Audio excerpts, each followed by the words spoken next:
Good morning. Happy Wednesday, my friends. Grab your coffee. Let's kick off the day on the right foot. Coffee in hand and all.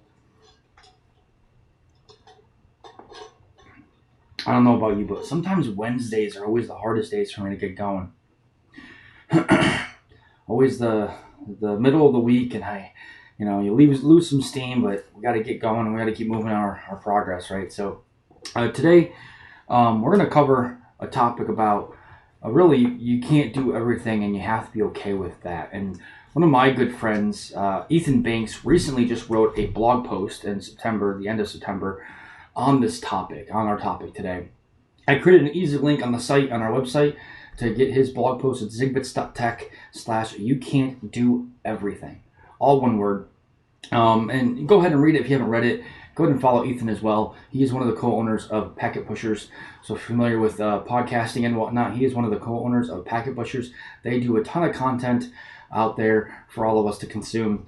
But really, today what we're going to talk about is Ethan's post, and that's actually the reason why I'm talking about this topic, is because his post hit me hard. I mean, I got hit by a truck when I read his post. And again, that title of his post is, "You Can't Do Everything, and That's Okay." I can complete tasks and projects more effectively and more efficiently than the average person. It's just how I am, and I'm not trying to be arrogant or rude or anything like that. It just is what happens historically in my experience, is that I get more done, I'm more effective, I'm more efficient than the average person. Because of this, over the years, I've ended up doing everything. It just falls into my lap, both before getting into the professional career field here, before that, even in the military.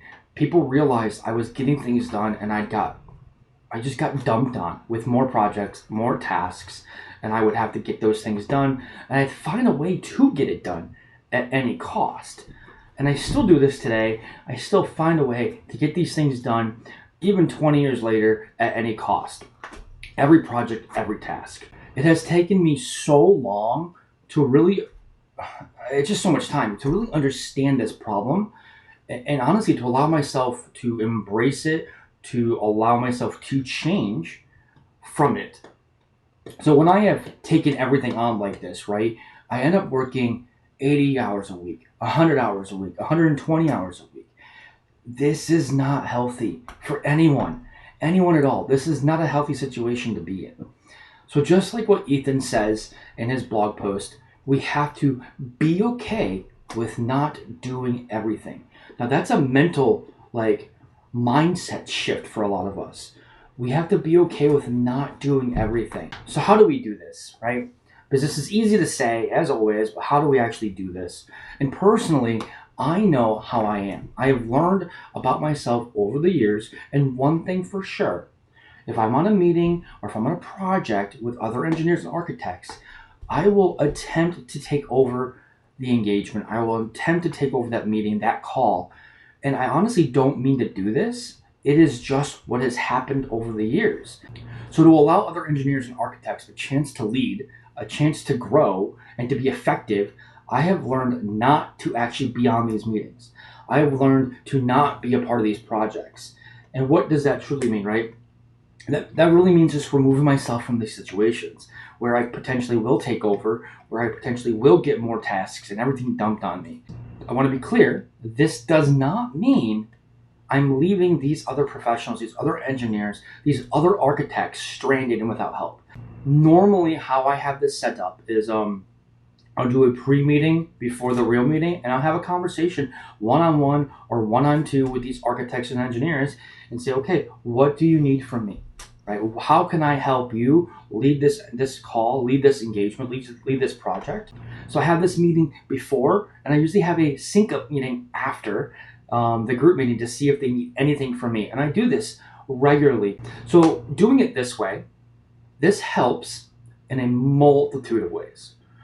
I'm no longer doing everything, right? I'm no longer doing everything. I'm mentoring and coaching them, which is honestly the most important task we can do.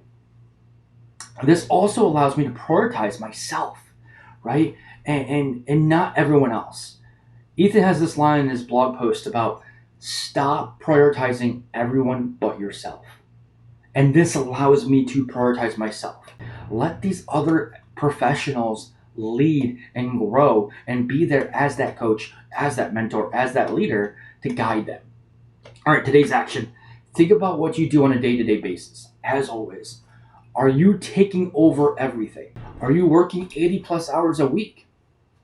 But then the follow on question I love to ask this is, do you really need to be doing this? How can you coach, mentor, and lead other professionals around you? How can you be okay with not doing everything? How can you prioritize yourself? All of that is important to ask. As always, let me know in the comments section below, how are you going to mentor, coach, and lead others around you? Let me know how you're going to be okay with not doing everything. And then finally, let me know how you're going to prioritize yourself today. As always, have a great day. Attack your goals. Attack the day. Make progress, my friend. And until tomorrow. And then until next time, bye for now.